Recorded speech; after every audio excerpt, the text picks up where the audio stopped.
Guido Fawkes fue un militar inglés del siglo XVI. Y os resultará extraño que empiece hablando en este programa de un militar inglés.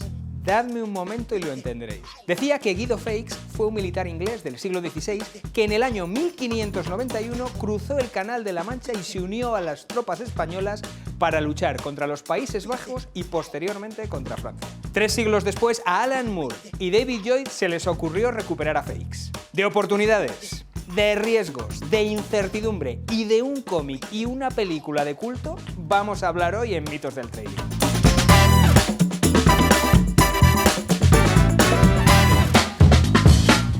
Alan Moore y David Lloyd en 1980 crearon y recuperaron un símbolo con este cómic, V de Vendetta, y que se resume en un solo objeto, una sola cosa, la máscara de Guy Fawkes. Durante la película, el personaje que está detrás de la máscara, hay un momento que dice una frase: no hay certezas, solo oportunidades. En un mundo cada vez más cambiante, en el que se nos pide ser cada vez más flexibles, hay gente que sabe aprovechar las oportunidades. Y de eso vamos a hablar hoy con José Miguel Sánchez, que es conferenciante, psicólogo y coach de directivos y ejecutivos. Muchísimas gracias por estar con nosotros y por acompañarnos hoy, José Miguel. Al contrario, Juan Antonio, el placer es mío. El placer es mío. Me encanta la frase que has dicho. ¿Eres un oportunista? Bueno, si por oportunista entendemos a alguien que aprovecha sus oportunidades, yo miro a mi historia vital y diría que sí. Porque he aprovechado muchas. Elaborando un poco el programa y viendo la película y viendo un poco la frase y oportunidades, es una de las primeras cosas que me preguntaba, ¿no? Y que quería comentar contigo. Siempre tendemos a asociar esa connotación negativa, ¿no? De, oye, aprovechamos las oportunidades, eres un oportunista. Esto, ¿por qué puede ser? ¿O por qué le asignamos ese papel o esa connotación negativa a la palabra? Pues mira, tiene mucho que ver con nuestra cultura. Vivimos en una cultura donde desde pequeño hemos oído muchas frases que nos han limitado. El ser oportunista te limita, porque claro, si tiene una connotación negativa, no vas a querer hacerlo. Pero déjame que te dé otras dos. Más vale pájaro en mano que ciento volando. Es una frase que hemos oído desde bien pequeños. Y yo siempre digo, mal se me tiene que dar para que si hay 100 pájaros volando, no cace hoy 10. Que nos limita. 5, 15, claro que nos limita. Esa frase nos limita. Pero hay otra. Más vale lo malo conocido que lo bueno por conocer. Y tú dices, joder, si lo que tengo es malo, voy a darme una vuelta, voy a explorar el mundo a ver si encuentro otras cosas. Todo esto conforma una cultura que al final acaba creando modelos mentales en las personas. Por lo tanto, en esos modelos mentales, la incertidumbre no nos gusta y buscamos certezas. Pero claro, vivimos en un mundo donde las certezas no existen. Como decía la frase, hay oportunidades. Ahora, ¿quieres ir a por ellas? ¿Te apetece salir a por ellas y arriesgarte? He hablado de explorar. ¿A cuánto nos gusta explorar territorios desconocidos? La mayoría de las personas que te vas a encontrar, no. Por lo tanto, cuando tú me preguntas si soy un oportunista y yo miro atrás en mi historia personal, te diría sí. He aprovechado muchas oportunidades. Y volviendo a la frase, ¿no? La de, oye, pues no tenemos más que oportunidades, no hay certezas. Al final es una frase que, bueno, Einstein ya también decía, ¿no? Que en donde está la dificultad está la oportunidad. Sun Tzu también decía que solo vamos a encontrar el camino a la victoria cuando veamos en los problemas oportunidades. El propio Richard Branson, ¿no? Que decía que, bueno, que las oportunidades son como los autobuses. Cuando se va uno ya está en camino el siguiente. ¿Tú crees que esto es cierto? O sea, que realmente las oportunidades están ahí y llegan como los autobuses. Soy un auténtico convencido. Pero para eso tienes que condicionar tu mente. De alguna manera incluso resetearla. Nuestra mente tiene muchísimos sesgos. Entonces, en el momento que tú utilizas uno de esos sesgos, te estás condicionando, te estás limitando.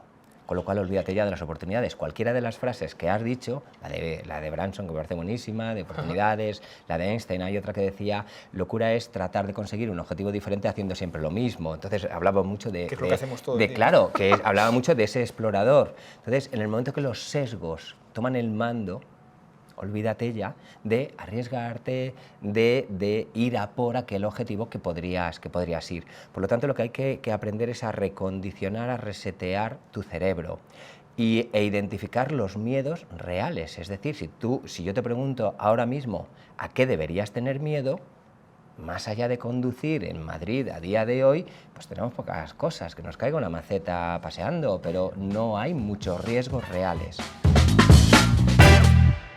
Porque volviendo al tema de las oportunidades, ¿no? De lo que estábamos comentando, ¿no? De coger el autobús, aprovechar esa oportunidad, nosotros que somos latinos siempre nos estamos enfrentando a dos mundos contrapuestos, ¿no? O a lo mejor no son contrapuestos, ¿no? Por eso te quería preguntar, por un lado aprovecha esa oportunidad, trata de tomar ese problema como una oportunidad, y por otro lado tenemos el carpe diem, el aprovecha el momento de Horacio, ¿no? Que tenemos tan imbrincado en nuestra cultura. ¿Tú crees que esto es un pensamiento contrapuesto o podemos también aprovechar ese carpe diem en nuestro favor? Desde mi punto de vista como psicólogo, el carpe diem es lo mejor que nos puede pasar. O sea, que es bueno. Claro, significa estar presente. Estar presente para lo que sea que voy a hacer, para la que sea decisión que voy a tomar.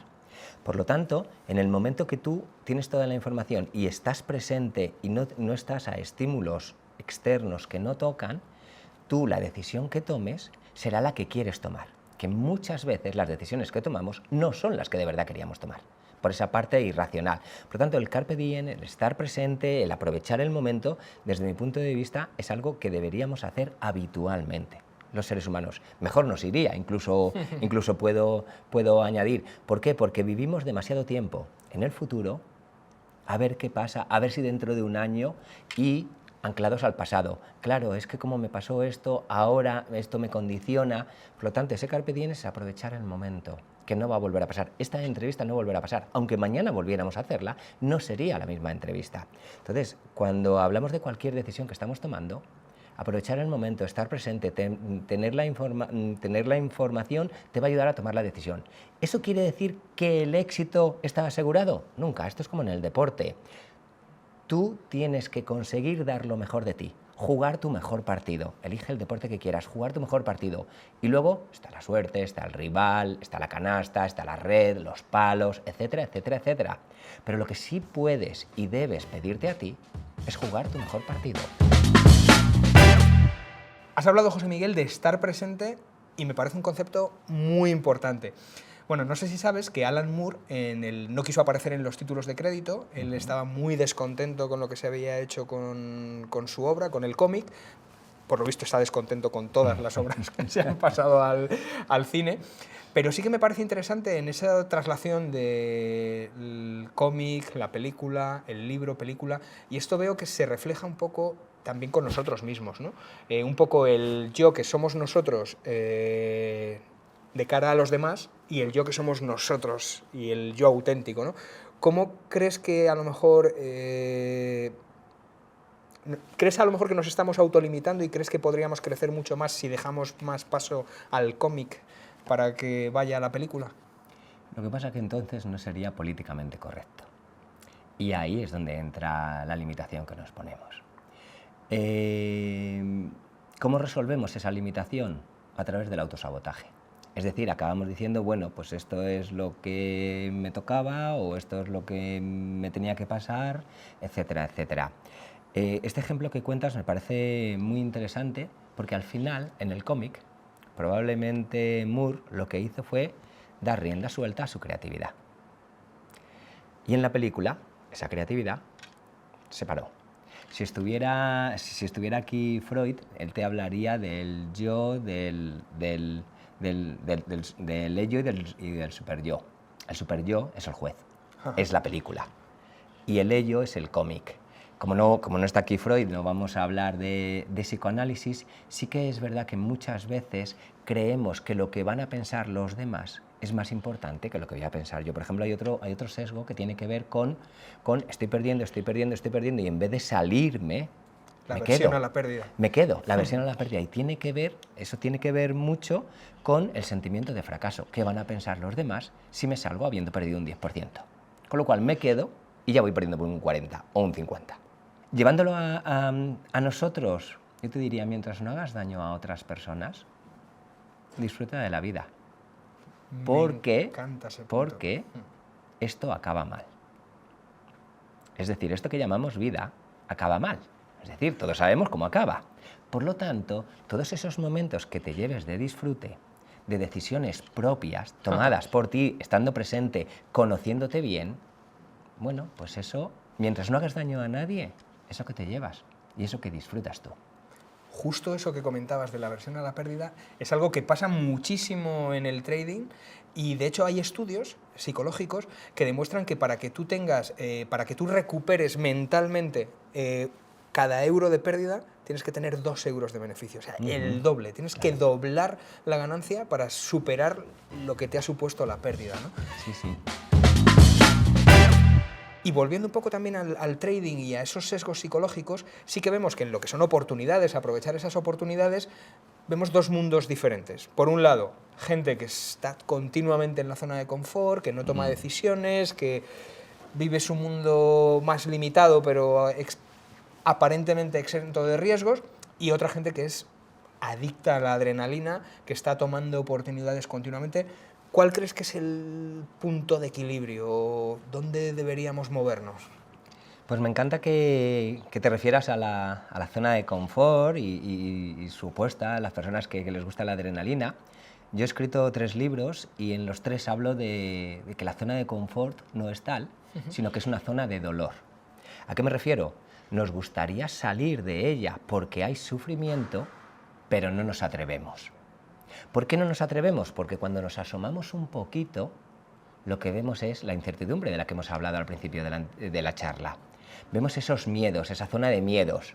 Y entonces decimos, uy, esto que tengo ahora, aunque no me gusta, aunque me hace un poco de daño, es conocido. Por lo tanto, me quedo ahí. Por otro lado, hablabas de las personas que les gusta la adrenalina. Y eso está muy bien. Porque la adrenalina, bueno, es una hormona buenísima en el torrente sanguíneo cuando hay peligro. Es decir, la adrenalina se segrega a través del hipotálamo cuando tenemos un peligro cerca. Por lo tanto, una persona que necesita esa adrenalina es que necesita sentirse en peligro, ya sea saltando en paracaídas, ya sea conduciendo un coche, un Fórmula 1 o un coche de rallies, o ya sea invirtiendo con poca información, en momentos de mucho riesgo, porque esa adrenalina al final te pone en un estado de alerta máxima. Es como una droga, en cierto modo. Entonces yo a esas personas les diría que anduvieran con cuidado porque, bueno, es peligroso. Demasiada adrenalina en el cuerpo, si no la liberas, puede llegar a ser muy peligroso y puede llegar a matarte. Así que, llegado a este punto, tenemos esa frase, la frase de la película: no hay certezas, solo hay oportunidades. Veredicto, ¿verdadero o falso? Para mí es verdadera. Este es un mundo lleno de oportunidades y estamos tardando en cogerlas, porque de repente un día miras atrás y dices, ¿ya? ¿Ya? Y yo, cuando me muera ya por los 100 y pico, quiero mirar atrás y decir, wow, ha merecido la pena este viaje. Pues me parece una conclusión fantástica. Buscamos las oportunidades, analizamos el sesgo y buscamos la ayuda además en los expertos y nos formamos e informamos, que es lo que siempre recomendamos desde IG. Bueno. Pues hasta aquí Mitos del Trading. Muchísimas gracias, José Miguel. Seguiremos en el próximo episodio hablando de cine, hablando de trading y hablando de cultura pop con invitados de lujo como tú. Qué bien, ha sido un verdadero placer. Muchas gracias. Muchas gracias, José Miguel. Gracias.